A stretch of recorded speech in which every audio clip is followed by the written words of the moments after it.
के हमारे लक्ष्य की ओर आगे बढ़ रहे हैं।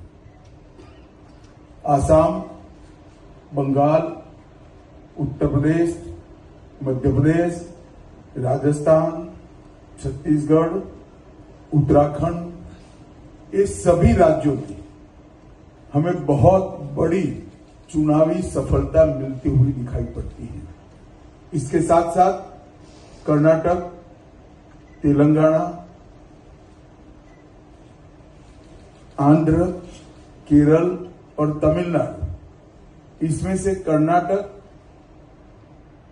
तमिलनाडु और केरल, ये 3 राज्यों में मतदान हो चुका है, कुछ बाकी है, परंतु जो शुरुआती ट्रेंड मिले हैं, दक्षिण भारत में भी भारतीय जनता पार्टी को बहुत अच्छा रिस्पांस मिल रहा है और इसके कारण हमारा 400 पार का लक्ष्य हम निश्चित रूप से सिद्ध करेंगे, ये हम सबका विश्वास बना है।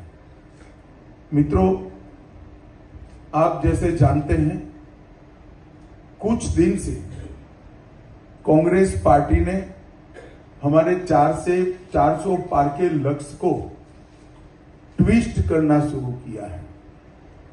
उन्होंने एक प्रकार से 400 पार के लक्ष्य को संविधान बदलने के लिए ये लक्ष्य है और दूसरा एक अपप्रचार कर रहे हैं कि भारतीय जनता पार्टी 400 पार करने के बाद आरक्षण को समाप्त कर देगी। ये दोनों चीजें निराधार और तथ्यहीन है।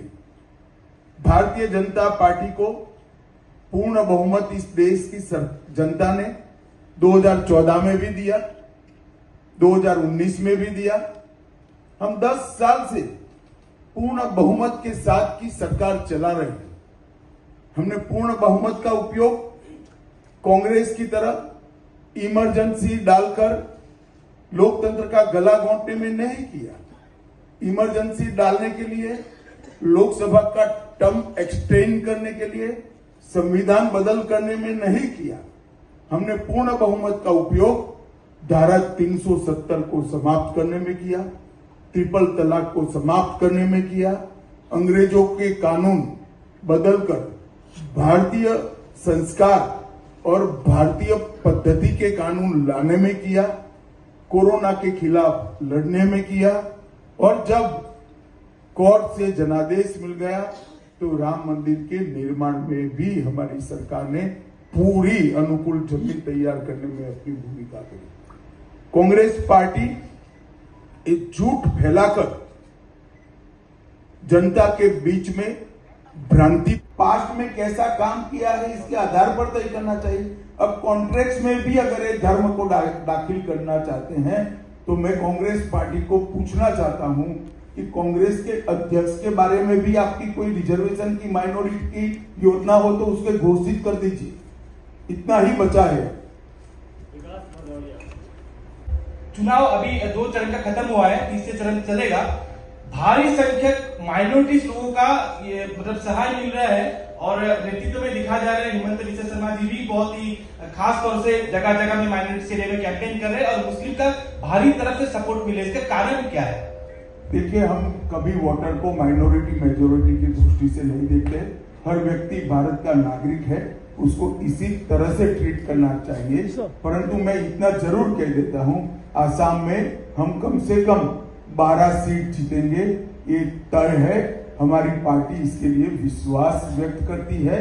कम से कम 12 से आगे भी जा सकते। सर, असम के कई कंस्टिट्यूएंसी में आपने भी प्रचार में भाग लिया, कैसा देख रहे हैं आपकी हिसाब?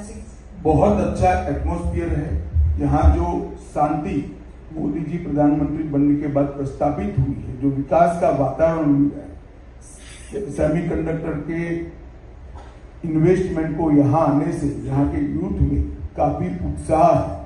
हेमंत विश्व शर्मा जी ने पूरे आसाम में मोदी जी की सारी योजनाओं को नीचे तक पहुंचाया है।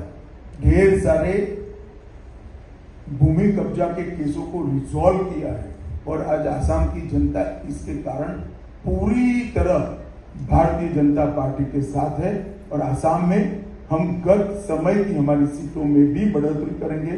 हम कम से कम 12 सीट जीतेंगे, 12 से आगे भी जा सकते हैं। अमित भाई, आप लगातार प्रचार में जा रहे हैं और आपकी आधार पर और अपने घोषणा पत्र के आधार पर चुनाव लड़ना चाहिए।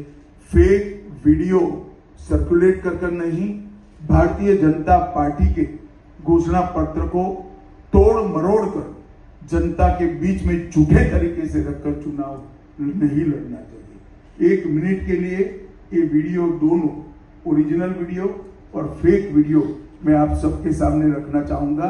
उसके बाद में आपसे सवाल जवाब लेंगे। धन्यवाद। मैं यहाँ कहकर जाता हूँ, भारतीय जनता पार्टी आवाज भाई।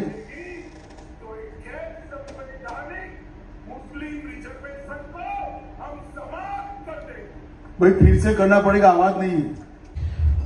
अमित जी, मेरा सवाल ये है कि प्रधानमंत्री बार बार ये कह रहे हैं कि 100 दिनों के अंदर वो एक बड़े फैसले लेने वाले हैं। उनकी सरकार कई बड़े फैसले। विकास जी, 100 दिन होंगे, मालूम पड़ जाएगा। हम ही जीत कर आने वाले। थोड़ी क्यूरियोसिटी को शांत करें।